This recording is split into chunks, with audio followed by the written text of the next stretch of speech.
বেশ কিছুদিন পর আবার সেই কবরস্থানের সামনে একটা বাইককে দূর থেকে রেশমি হাত ইশারা করছে।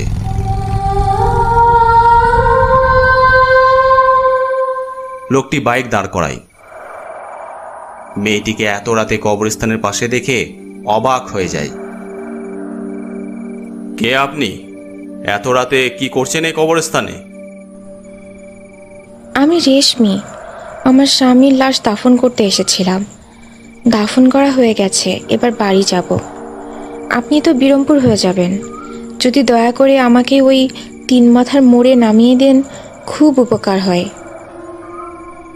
আপনি একটা মেয়ে মানুষ, একা কেন লাশ দাফন করতে এসেছেন? আমাদের বাড়িতে আর কেউ নেই, আমাদের কোনো আত্মীয় স্বজনও নেই, তাই আমি একাই এসেছিলাম। লোকটির মনে সন্দেহ হলেও মায়া হলো তার ওপর। ঠিক আছে, আপনি চাপুন, আমি আপনাকে নামিয়ে দিচ্ছি। মেয়েটিকে পিছনে বসিয়ে বাইক নিয়ে এগিয়ে যেতে লাগলো।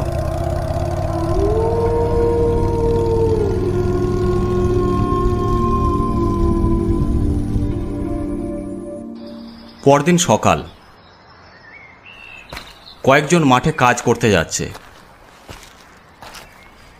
এমন সময় একজন গাছের ওপর দিকে তাকিয়ে দেখে একটা লাশ ঝুলছে।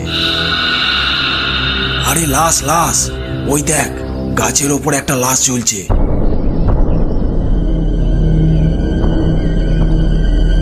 ধরাধরি করে তারা লাশটাকে নিচেতে নামালো। তাড়াতাড়ি পুলিশকে খবর দিয়ে আয়। একজন পুলিশকে খবর দিতে গেল। কিছুক্ষণের মধ্যেই পুলিশ এসে উপস্থিত হলো। কি করে মারা গেল কেউ জানো? না স্যার, আমরা মাঠে কাজ করতে যাওয়ার সময় গাছের ওপরে লাশটাকে দেখতে পাই। ঠিক আছে, ভালো করে সার্চ করে দেখো লাশের কাছ থেকে কিছু পাওয়া যায় কিনা। কনস্টেবল দেখে বলল, স্যার, একটা মানি ব্যাগ আর একটা মোবাইল পাওয়া গেছে। ঠিক আছে, অন করো। Okay sir. অন করতেই একটা কল এলো। অফিসার রিসিভ করলো। হ্যালো, কে বলছেন? আমি শ্রাবণী বলছি, এটা আমার দাদার নাম্বার। আপনার দাদার একটা অ্যাক্সিডেন্ট হয়েছে, তাড়াতাড়ি বিরামপুরে চলে আসুন। অ্যাক্সিডেন্ট? কি করে হলো? রাত থেকে আমার দাদাকে ফোনে পাইনি। কি হয়েছে বলুন তো? আপনারা তাড়াতাড়ি এখানে আসুন, তারপর সব বলছি। কিছুক্ষণের মধ্যেই শ্রাবণী আর তার আব্বু ওখানে এসে উপস্থিত হলো। তার দাদার এরকম অবস্থা দেখে কান্নায় ভেঙে পড়ল তারা। দাদার কি করে এমন হলো? কে খুন করলো আমার দাদাকে? আপনারা চিন্তা করবেন না, আমরা এই যথাযথ তদন্ত করে আসল খুনিকে খুঁজে বের করব। আমরা এখন লাশ হাসপাতালে নিয়ে যাচ্ছি। পোস্টমর্টমের কাজ সম্পূর্ণ হলে আপনাদের হাতে তুলে দেওয়া হবে। এরপর একটা অ্যাম্বুলেন্স এসে লাশ নিয়ে চলে গেল। ওরা চলে যেতেই একজন গ্রামবাসী শ্রাবণীর কাছে এগিয়ে এলো। দিদিমণি, এই জায়গাটা একদমই ভালো নয়। আমার মনে হয় আপনার দাদা ডাকিনীর খপ্পরে পড়েছিল। ডাকিনি? হ্যাঁ দিদিমণি, কিছুদিন আগে এই রকমই একজনকে ডাকিনী তার মায়া দেখিয়ে মারার চেষ্টা করে, কিন্তু তার ভাগ্য ভালো, তাই বেঁচে গেছে। আমার দাদার যে সর্বনাশ করেছে তাকে আমি কিছুতেই ছাড়বো না। আপনারা কি সেই ব্যক্তির ঠিকানাটা বলতে পারবেন? না দিদিমণি, আমরা তার ঠিকানা জানি না, তবে তার বাড়ি বিরামপুর থেকে খুব বেশি দূরে নয়। ছেলেটার নাম ছিল আমির। অসংখ্য ধন্যবাদ আপনাদের। আমি তাকে খুঁজে বের করার চেষ্টা করব। আসর বাদ শ্রাবণীর দাদার কবর হয়ে গেল। শ্রাবণী অনেক ভেঙে পড়েছে, কারণ এ বাড়িতে তার দাদাই উপার্জন করত। অনেক দিন আগে তার মা মারা যায়। বাবা বেশিরভাগ সময় অসুস্থ থাকেন। এখন সমস্ত দায়িত্ব শ্রাবণীর ওপর। পরদিন সকাল, আমির চা খেতে খেতে খবরের কাগজ পড়ছে। হঠাৎ কালকের দুর্ঘটনাটা তার চোখে পড়ে। এটা তো সেই বিরামপুরের ঘটনা। এটা নিশ্চয়ই রেশমি ডাকিনীর কাজ। আহারে বেচারা, পরিবারটাও শেষ হয়ে গেল। কিন্তু রেশমি ডাকিনী এইভাবে নিরীহ মানুষদের কেন মারছে? এমন সময় দরজায় ঠক ঠক শব্দ।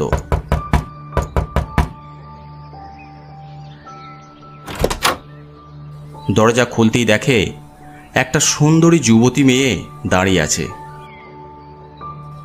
হ্যাঁ বলুন, কাকে চাই? আমি শ্রাবণী। আসলে আমিরের সাথে একটু দরকার ছিল, অনেক কষ্টে ঠিকানাটা জোগাড় করেছি। আমি আমির, বলুন। আসলে কাল আমার দাদা বিরামপুরে মারা যায়, সেই ব্যাপারে কিছু জিজ্ঞাসা করতাম। ও আচ্ছা আচ্ছা, ভিতরে আসুন।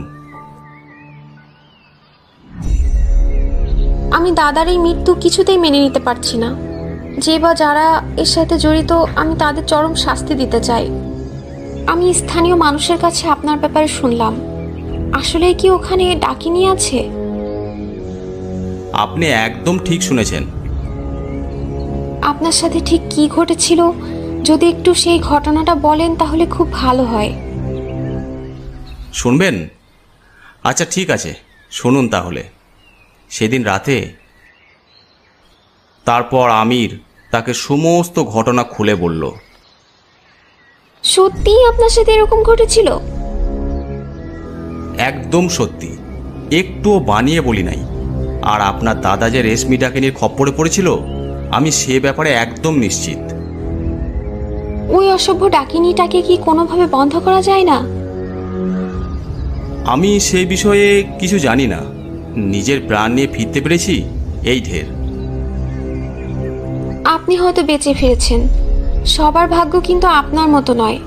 যেমন আমার দাদা, হয়তো ওই ডাকিনীর খপ্পরে পড়ে আরও অনেকের প্রাণ যাবে।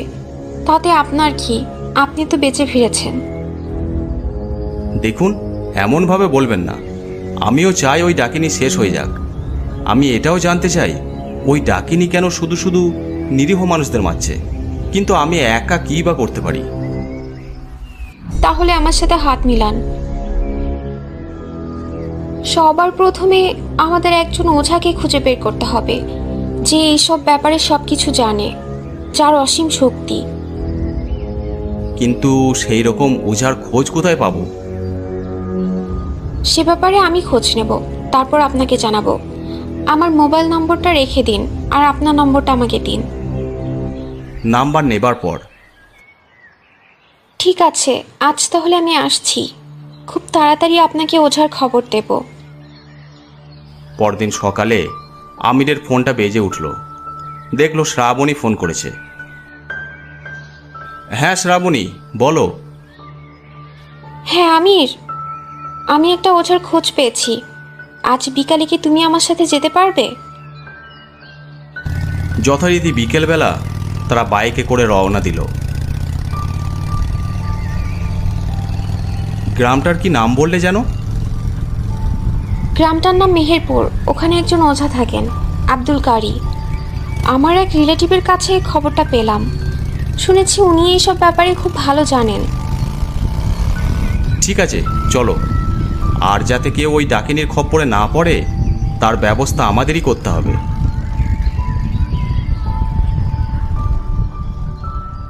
বিভিন্ন কথাবার্তার মধ্যে দিয়ে তারা মেহেরপুর গ্রামে গিয়ে পৌঁছালো।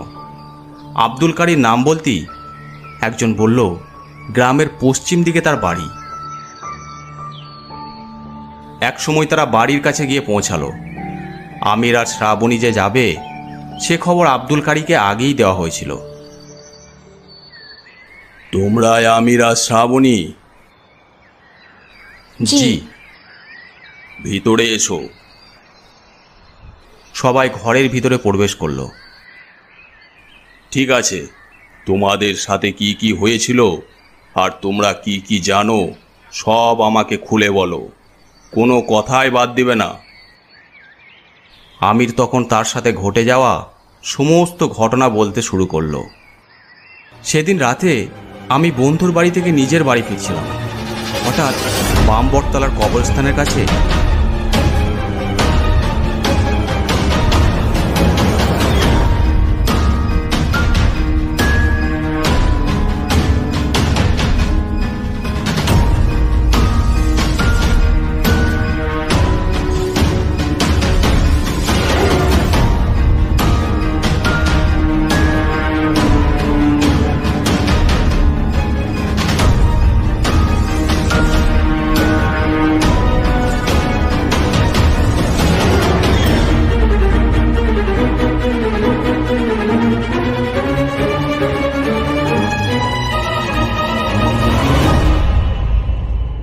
তারপর আমি বেহুশ হয়ে যাই।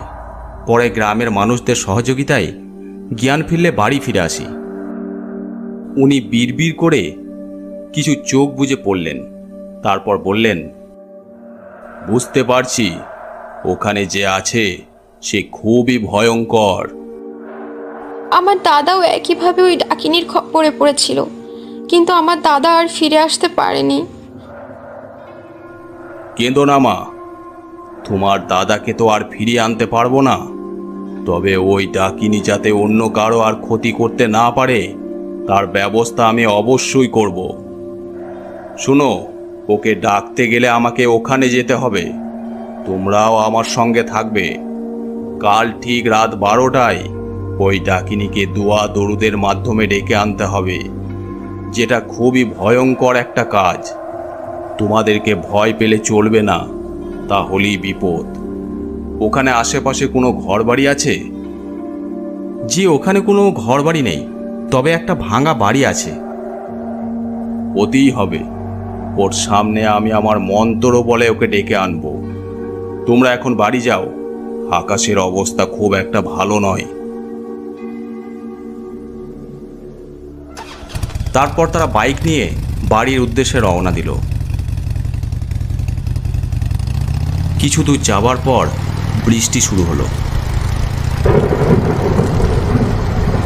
চারিদিকে সন্ধ্যার অন্ধকার নেমেছে। ঠিক বামবটতলার ওই কবরস্থানের কাছে যখন এসেছে, তখন বজ্র বিদ্যুৎ সহ তুমুল ঝড় বৃষ্টি শুরু হলো। এই অবস্থায় বাইক না চালানোই ভালো। চলো কোথাও দাঁড়াই আমির। শ্রাবণী, এটাই সেই বামবটতলার কবরস্থান, এখান থেকে চলে যাওয়াই ভালো। তোমার অত ভয় নেই, আমি তো আছি। চলো এখানেই কোথাও দাঁড়াই। আমির অবশেষে বাইক নিয়ে সেই ভাঙা বাড়ির সামনে গিয়ে দাঁড়ালো।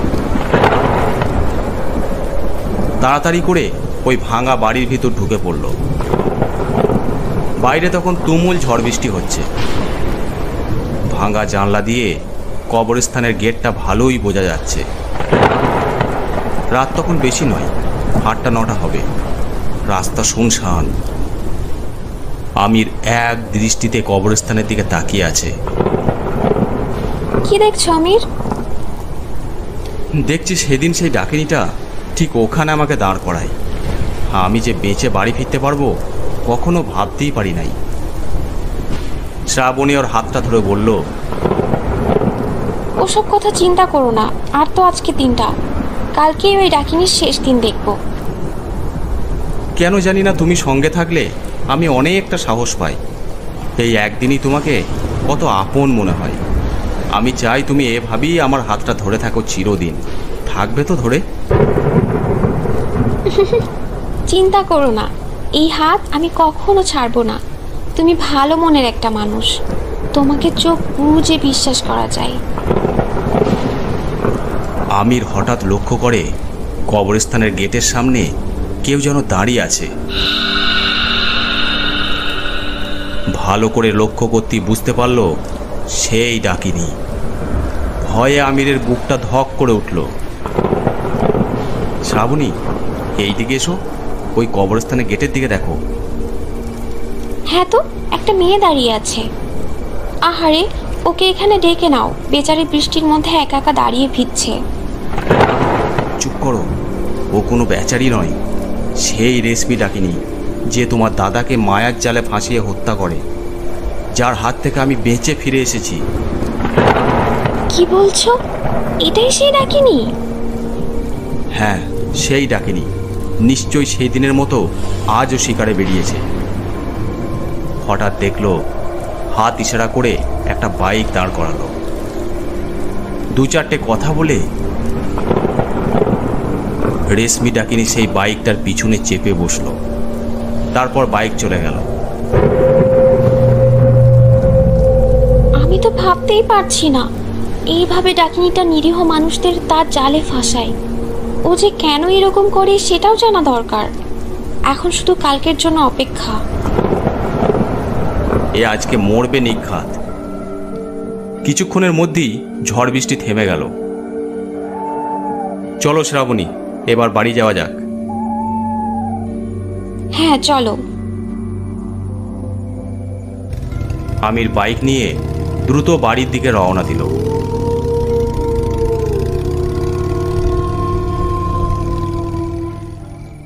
শ্রাবণীকে তার বাড়ির সামনে নামিয়ে দিল।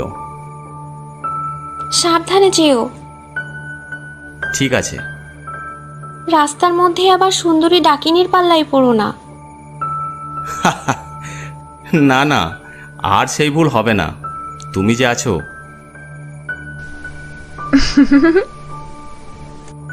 তারপর আমির বাইক নিয়ে নিজের বাড়ির দিকে রওনা দিল। পরদিন সন্ধ্যার সময় সেই ওঝা আব্দুল কারি এসে উপস্থিত হলো শ্রাবণীদের বাড়িতে। খাওয়া দাওয়া করে সেই কবরস্থানের দিকে রাত 10টা নাগাদ তিনজনে রওনা দিল। কবরস্থানের সামনে এসে আমির বলল, এটাই সেই কবরস্থান যেখানে ডাকেনিটা তার জালে নিরীহ মানুষদের ফাঁসায়। আর ওই যে সামনে ভাঙা বাড়ি, ওটার জন্যই কাল বলছিলাম। ঠিক আছে, চলো ওই ভাঙা বাড়িটার দিকে যাওয়া যাক। তোমরা দুজনে এই তাবিজ দুটো গলায় পরে নাও। কোনো অবস্থাতেই তাবিজটা গলা থেকে খুলবে না, তাহলেই কিন্তু তোমাদের বিপদ নেমে আসবে। তোমরাও ওই গণ্ডির ভিতর চলে এসো, আমি এবার দোয়া পড়ব। ওঝা ওরূপে আব্দুল কারি বিড়বিড় করে দোয়া পড়তে শুরু করলো। রাত তখন অনেক গভীর, আকাশ একদম পরিষ্কার, চারিদিকে নিস্তব্ধ নিঝুম রাত। হঠাৎ জোরে হাওয়া বইতে শুরু করলো, গাছপালা যেন ভেঙে পড়ে যাবে। শ্রাবণী আর আমি লক্ষ্য করলো দূরে ঝোপঝাড়ের ভিতর থেকে কে যেন পা টেনে টেনে এদিকে এগিয়ে আসছে।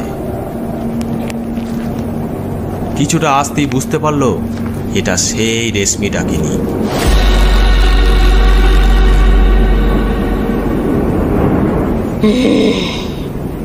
আমাকে কেন ডেকেছিস সেখানে? কি দরকার তাড়াতাড়ি বল। শান্ত হ, তুই রেশমি? আমি রেশমি। তুই কেন নিরীহ মানুষদের এইভাবে হত্যা করছিস? ওরা তোর কি ক্ষতি করেছে? ক্ষতি? আমার যা ক্ষতি করার তা তো করেই দিয়েছে, আবার কি করবে? কি ক্ষতি করেছে তোর? বল আমাকে, আমি তোকে মুক্তি দেব।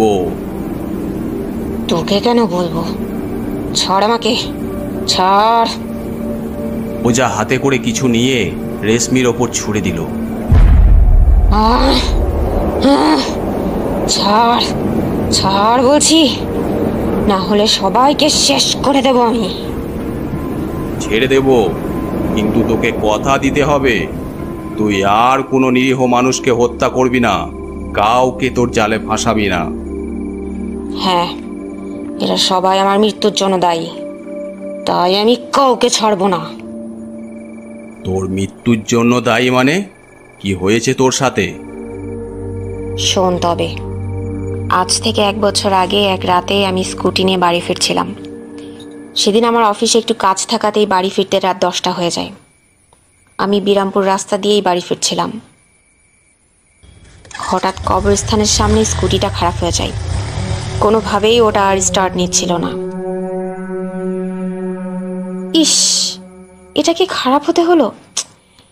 এখন কি করি? এত রাতে এই স্কুটিটাও তো ঠেলে নিয়ে যেতে পারবো না। উফ, আমার সাথেই যে কেন এমন হয়। স্কুটিটাকে একটা গাছের পাশে রেখে দিলাম।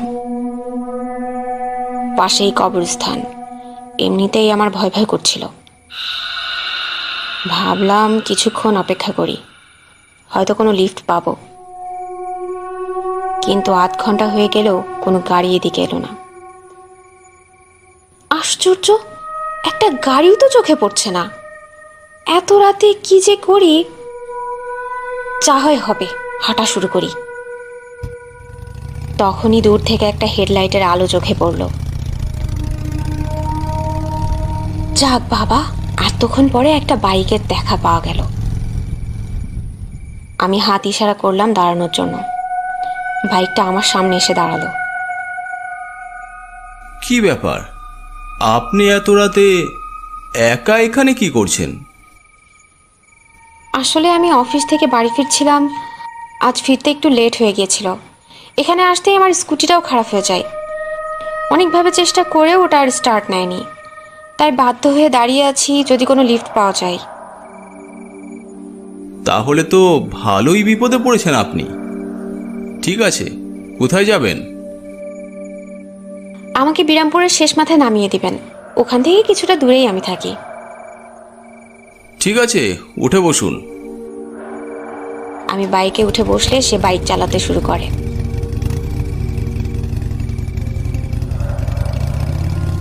কি নাম আপনার? রেশমি, আপনার? রিফাত। হঠাৎ দেখি বাইকটা সোজা রাস্তায় না গিয়ে বন জঙ্গলের ভিতর দিয়ে যেতে শুরু করে। কি ব্যাপার, আপনি এই রাস্তা দিয়ে যাচ্ছেন কেন? এদিকে আরো শর্টকাট, তাড়াতাড়ি পৌঁছে যাব। কিন্তু আমার মনে কেমন যেন একটা খটকা লাগলো। না না, আপনি সোজা রাস্তা দিয়েই চলুন।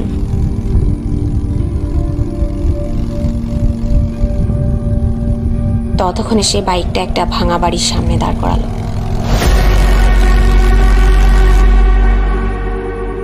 এখানে দাঁড় করালেন কেন? বাড়ি তো যাবি, তার আগে একটু গল্প করি চল।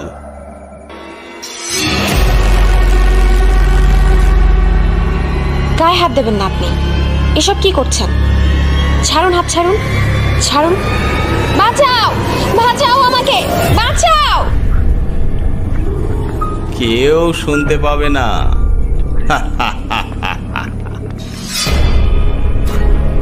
ছাড়ুন কিন্তু, নাহলে কিন্তু আমি সব পুলিশকে বলে দেব। পুলিশকে বলবি? দাঁড়া, তোর পুলিশকে বলাচ্ছি, শেষ করে দেবো তোকে একদম। ছাড় বলছি, ছাড়, ছাড় শয়তান, ছাড় বিয়াদব, ছাড়, ছেড়ে দে আমাকে।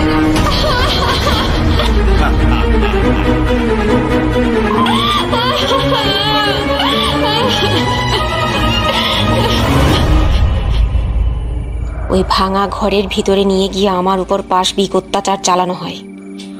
তারপর আমি পুলিশকে বলে দেব এই ভয়ে সে আমার গলা টিপে আমাকে হত্যা করে। বাঁচার জন্য অনেক ছটফট করেছিলাম আমি মারা যাওয়ার পর আমার লাশটাকে টানতে টানতে একটা গাছতলায় নিয়ে যায়। সেখানে গর্ত করে আমাকে মাটি চাপা দেওয়া হয়। তারপর থেকে যেই আমার হাতের ইশারায় এই কবরস্থানে দাঁড়ায়, তাকেই আমি মায়া জালে টেনে নিয়ে গিয়ে শেষ করে দিই। যতদিন না আমি তাকে মারতে পারছি, ততদিন আমি এইভাবে হত্যালীলা চালিয়ে যাব। আমার লাশটাকে পর্যন্ত এখনো দাফন করা হয়নি, এই জন্য আমার প্রচন্ড কষ্ট হয়। আমি তোর কষ্ট বুঝতে পারছি।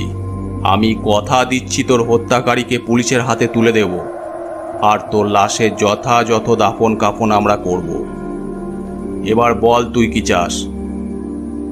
ঠিক আছে, তোমরা যদি ওকে পুলিশের হাতে তুলে দাও আর আমার লাশের দাফন করে দাও, তাহলে আমি মুক্তি নিয়ে এখান থেকে চলে যাব। আমি তোকে কথা দিলাম, তোর ওপর যে অত্যাচার করেছে তার যথাযথ শাস্তির ব্যবস্থা আমরা করব। ঠিক আছে। এই বলে রেশমি অদৃশ্য হয়ে গেল। পরদিন পুলিশকে খবর দেওয়া হলো। আমির আর শ্রাবণী পুলিশকে সে রাতে রেশমির সাথে ঘটে যাওয়া সমস্ত ঘটনা খুলে বলল। এও কি সম্ভব? ঠিক আছে, ওই জানোয়ারটাকে খুব তাড়াতাড়ি আমরা লকআপে আনব। পুলিশ তখনই দুজন কনস্টেবল নিয়ে সেই ছেলেটার বাড়িতে উপস্থিত হলো। তুই রিফাত? হ্যাঁ, আমি রিফাত। চল এবার মজা দেখবি। জানোয়ার, একটা মেয়ের সর্বনাশ করে দিব্যি এতদিন ঘুরে বেরিয়েছ। রিফাতকে অ্যারেস্ট করে থানায় নিয়ে এলো। সত্যি করে সব ঘটনা কবুল কর। বল বল, তুই বল।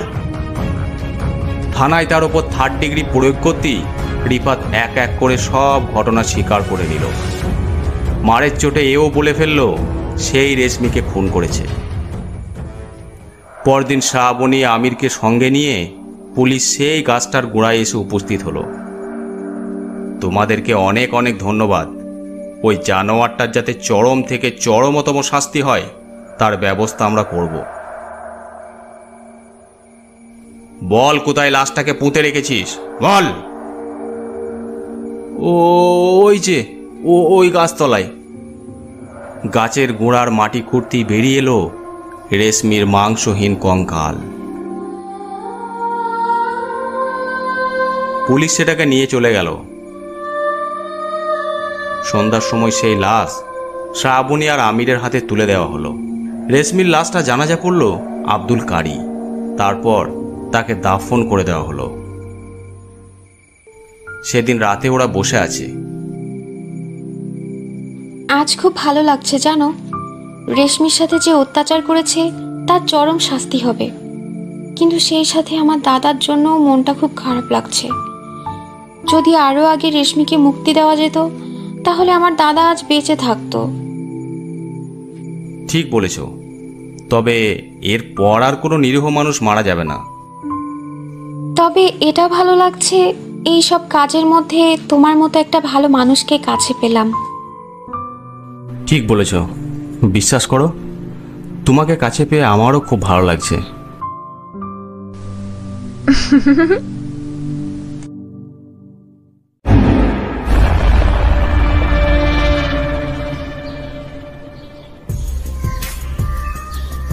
আজকের গল্পটি আপনাদের কেমন লাগলো অবশ্যই কমেন্ট করে জানাবেন।